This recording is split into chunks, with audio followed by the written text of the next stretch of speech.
You know, one of the most beautiful things about these bikes, and especially the older Harleys, are these saddlebags. They have the beautiful studs on the side, they're leather, they shine, they look really, really cool. Unfortunately, hey little guy, he wants to be in every video. Hey!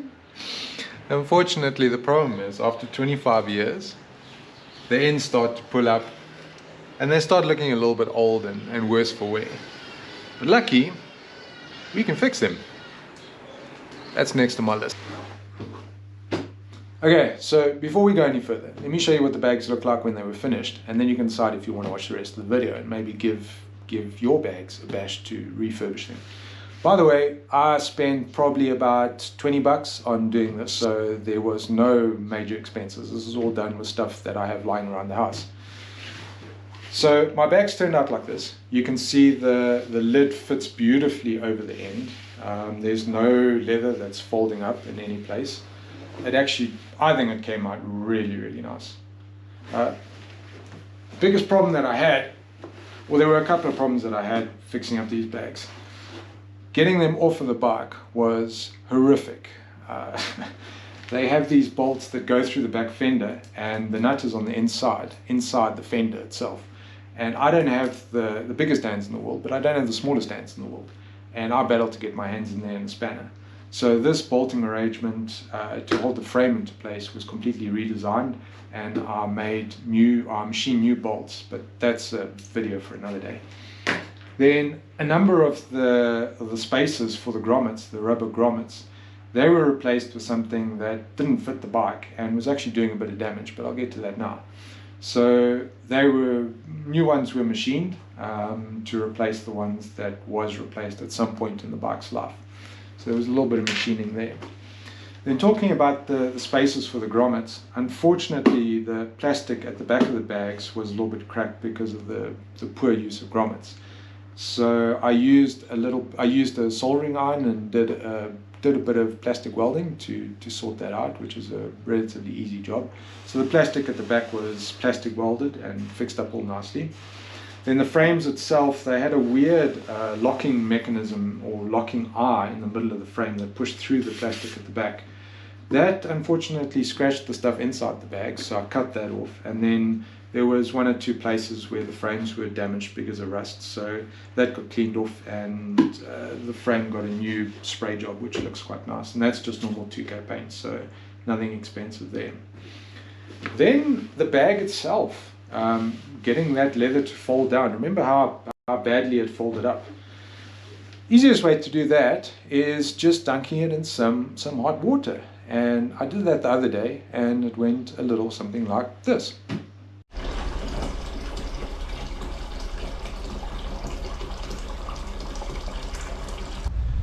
My bag's ready to be dunked in the water, so we can sort out the bad folding of the bag.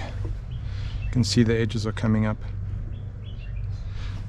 So all you do is you fill up a container with some warm water, and this is not boiling water, it's just water from a geyser. And then what you want to do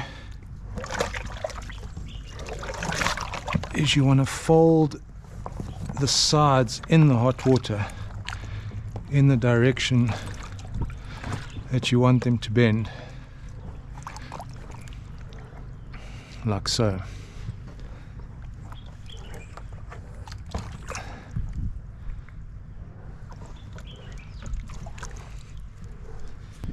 Okay, so the bag has been in here for about a minute. You can actually feel that the leather has gotten nice and soft, so it's ready. So you can take that out. You can see how nice and soft this leather's gotten. So that's perfect. Alright, we're just going to dry off the excess water.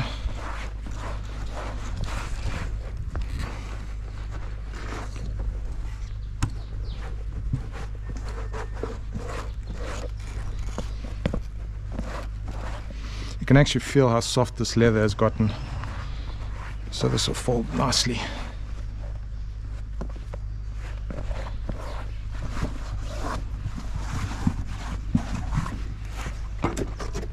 shoebox fits in very, very nice. That's just to keep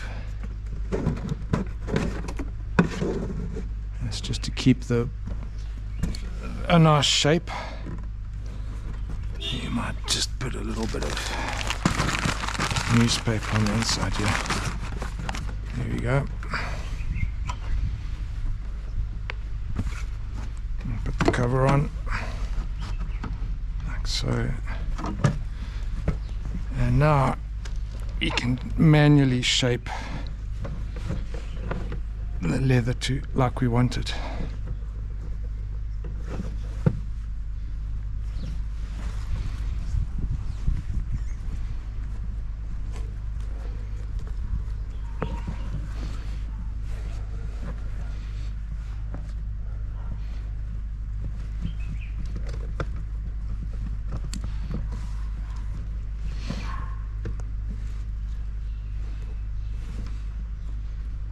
There we go.